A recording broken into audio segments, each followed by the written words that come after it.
और इस बीच बड़ी खबर, छत्तीसगढ़ में विधानसभा सत्र के तीसरे दिन पूर्व मुख्यमंत्री रमन सिंह ने सरकार को नक्सलवाद के खिलाफ चल रही निर्णायक लड़ाई को जारी रखने की नसीहत दी है। जी हां, कर्ज माफी, कानून व्यवस्था और कई अन्य मामलों को लेकर सरकार की जमकर खिंचाई की गई है। उन्होंने कहा कि लोकतंत्र की सबसे बड़ी लड़ाई आज छत्तीसगढ़ लड़ रहा है।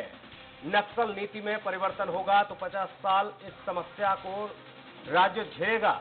नक्सलवाद के लिए सही नीति लाना जरूरी है।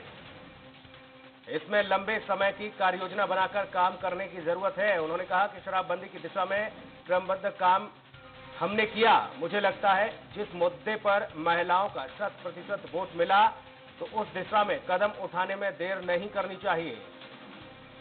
आपने दावा किया कि हमारी ही नीति पर काम करना था तो अपना घोषणा पत्र अलग क्यों बनाया? किसानों को बोनस दिख रहा, न कर्ज माफी। जनता ने वादे जो उन पर भरोसा किया है वह 6 महीने बाद ही उनकी कलाई खुल जाएगी। बिजली बिल हाफ की बात में 440 वाट का करंट लगेगा तब पता चलेगा।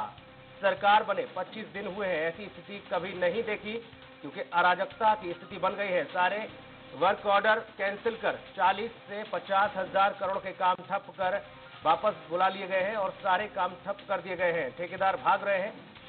कम से कम जो काम चालू थे वो सारे ठप कर दिए, उनको कम से कम चालू रहने दिया जाता। 15 साल में छत्तीसगढ़ को धीरे धीरे विकास छत्तीसगढ़ में शुरू हुआ था। मुझे दूसरी चिंता हो रही है कि आउटसोर्सिंग की बात कभी देखा। साइंस गणित के टीचर बस्तर सरगुजा गए, उनको निकाल देंगे बता रहे हैं, तो क्या स्कूल बंद कर दिए जाएंगे? बहुत सारे आरोप जो है पूर्व मुख्यमंत्री डॉक्टर रमन सिंह ने लगाए हैं। उन्होंने कहा कि 6 महीने में ही सारे जो दावे थे उनकी कलाई खुल जाएगी। रमन सिंह का सरकार पर जोरदार हमला। कई मसलों को लेकर उन्होंने बात की है। नक्सल नीति बदली तो गंभीर परिणाम देखने को मिलेंगे। लोकतंत्र की सबसे बड़ी लड़ाई के मोर्चे पर छत्तीसगढ़ है। शराबबंदी का वादा जो है उसे पूरा किया जाए सरकार के द्वारा। छलावा बनकर न रह जाए कर्ज माफी।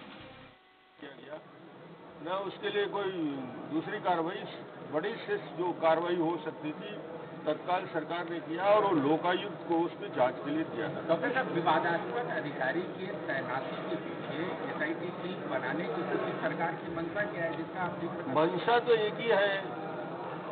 आप देश के इतिहास में शायद कोई बिरला घटना होगा, अभियुक्त के कहने से कैबिनेट डिसीजन लेता है। अब तो छत्तीसगढ़ का कोई भी अपराधी जो फरार है, जिसका 2-2 बार 3-3 बार हाई कोर्ट से जमानत रिजेक्ट हो चुका है, जो कटघरे में है, उसके लिए भी अब यदि एप्लीकेशन दिया जाएगा कि माननीय मुख्यमंत्री जी हमारे लिए इसमें आप एसआईटी गठन करके हमें संरक्षण दो, ये तो यही मामला हुआ कि एसआईटी गठन करके उस अधिकारी को बचाने की साजिश है।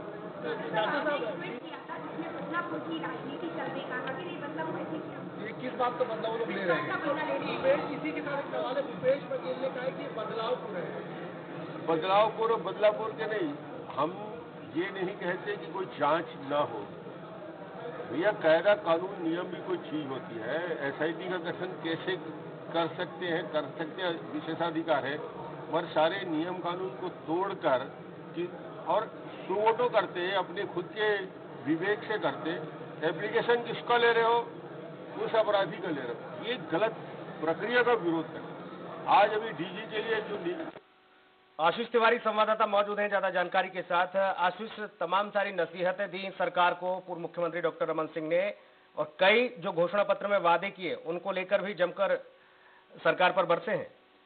जी हाँ, जाहिर तौर पे तमाम मुद्दे पे जिनको लेकर के सरकार पर हमला किया पूर्व मुख्यमंत्री डॉक्टर रमन सिंह ने, चाहे वो वित्तीय प्रबंधन से लेकर के तमाम बातें रही हों, कल भी वो बरसे थे और आज भी तमाम चीजों को वो लगातार ये बात कह रहे हैं कि आपने घोषणाएं तो बहुत कर दी, लेकिन घोषणाओं के लिए जितने वित्तीय संसाधनों की जरूरत है उसका इंतजाम नहीं कर पाएंगे। उसका इंतजाम कैसे करेंगे ये आपको देखना पड़ेगा और ये आसान नहीं है। जी रुपेश, ऐसे में तमाम सारी बातें कही गई हैं पूर्व मुख्यमंत्री के द्वारा। उन्होंने कहा कि 6 महीने में कलई खुलकर सामने आ जाएगी। जब घोषणा पत्र पर काम करना ही नहीं था और हमारी नीतियों को ही सुचारू रखना था, तो फिर नया घोषणा पत्र क्यों बनाया? जी हाँ, घोषणा पत्र को लेकर के लगातार डॉक्टर रमन सिंह हमला कर रहे हैं और आज भी उन्होंने घोषणा पत्र को लेकर के सरकार से सवाल पूछा है। क्योंकि भूपेश बघेल ने एक बयान दिया था कि जब तक नई नीतियां नहीं आ जाएंगी तब तक सरकार की पुरानी नीतियां ही चलेंगी, उसे लेकर के भी हमला किया। उसको बताया कि सरकार दरअसल पुरानी नीतियों पर चल रही है और अगर घोषणाएं की गई थी, जितनी घोषणाएं की गई थी, अगर उसका जिक्र नहीं है, केवल 2 घोषणाएं 3 घोषणाएं आपने की, लेकिन शहर के लोग अभी इंतजार कर रहे हैं।